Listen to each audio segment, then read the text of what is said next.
X cubed here. Today I'm going to teach you how to solve the 5x5.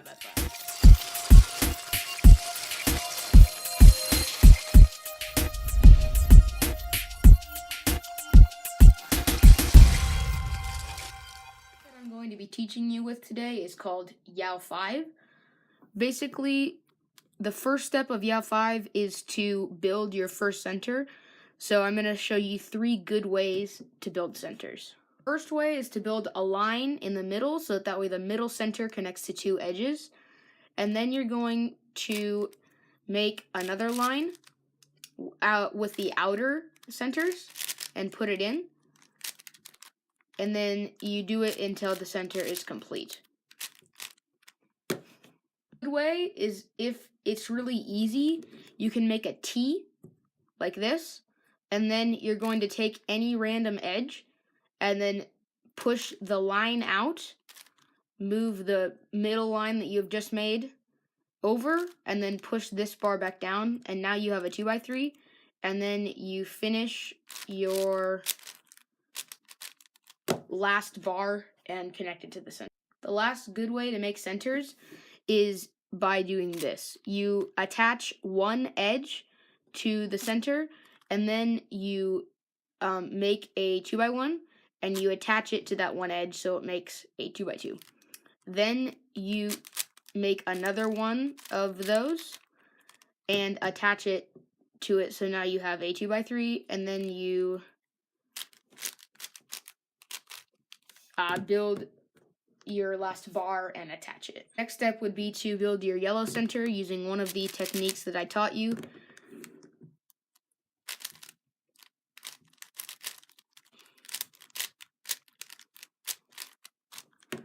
But when you get to your last bar, make sure when you put it up, you don't just put it up and wreck the white.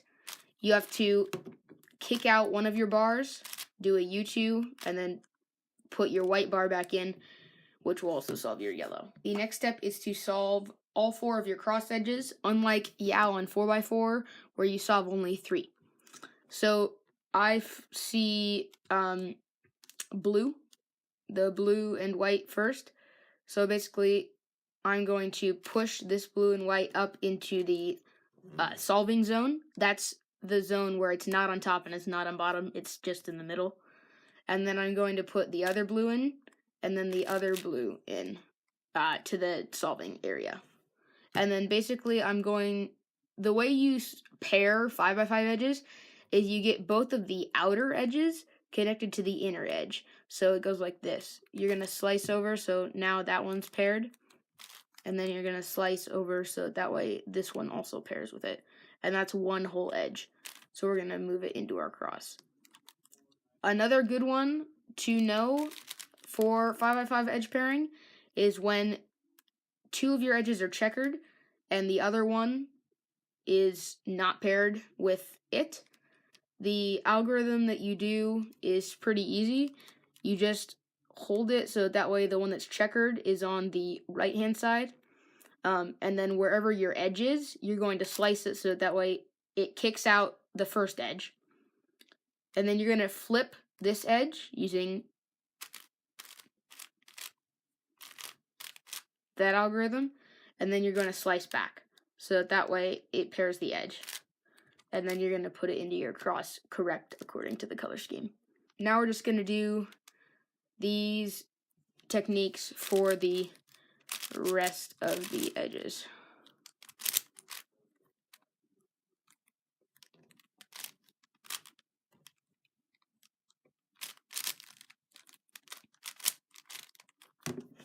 So after you get your 4 cross edges, you're basically going to take one of the edges, just pick one, and you're going to move it out of the cross, up by the yellow center. Now we're going to finish the rest of the centers, and you need an open slot to finish them, so we're going to move that out of the way for now.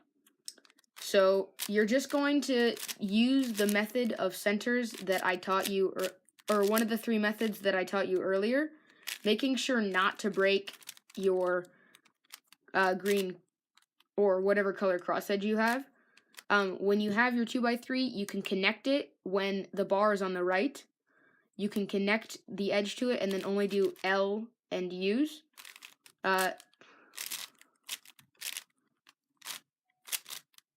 So I have finished this center, and when you're finished with one whole center, you're going to connect your edge to that center, and then it won't be disturbed while you build the rest of your centers.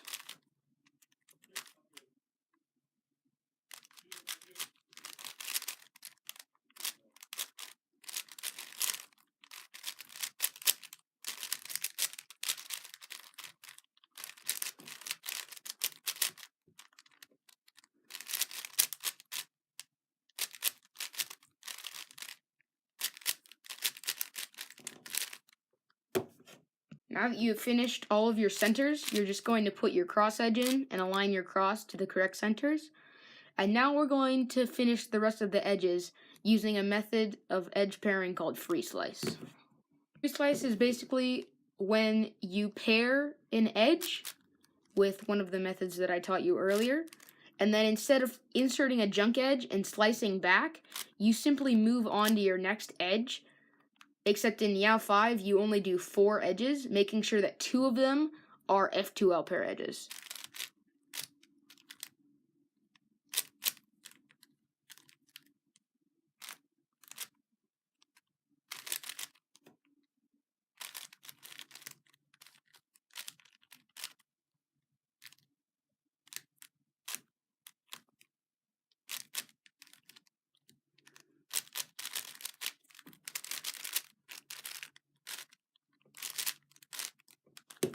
So you can see now that I have done 4 edges, and at least 2 of them are edges that go with F2L pairs.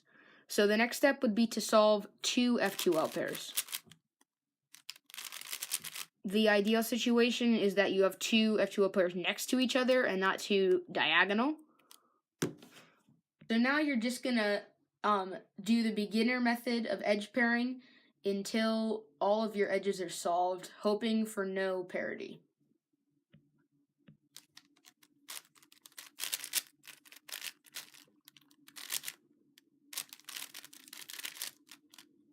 Keep in mind when you're solving the rest of your last 4 edges, then you have to slice back no matter what. Alright, so when you're down to your last 2 edges, you're basically going to align it so that way the ones with 2, or you're going to make it so that way the edges have 2 of one of them and 1 of the other. So in this case, there's 1 orange and yellow and 2 orange and yellow, and 1 orange and green and 2 orange and green. And so what you're going to do now is you're going to basically line them up so that way the 2 outside edges are on the same and the middle is in the middle. Then you're going to slice, flip that, and slice. Most of the time it'll solve both of your edges, but sometimes you're going to have parity, which is when one of your edges is a checkerboard pattern, and we will deal with this now.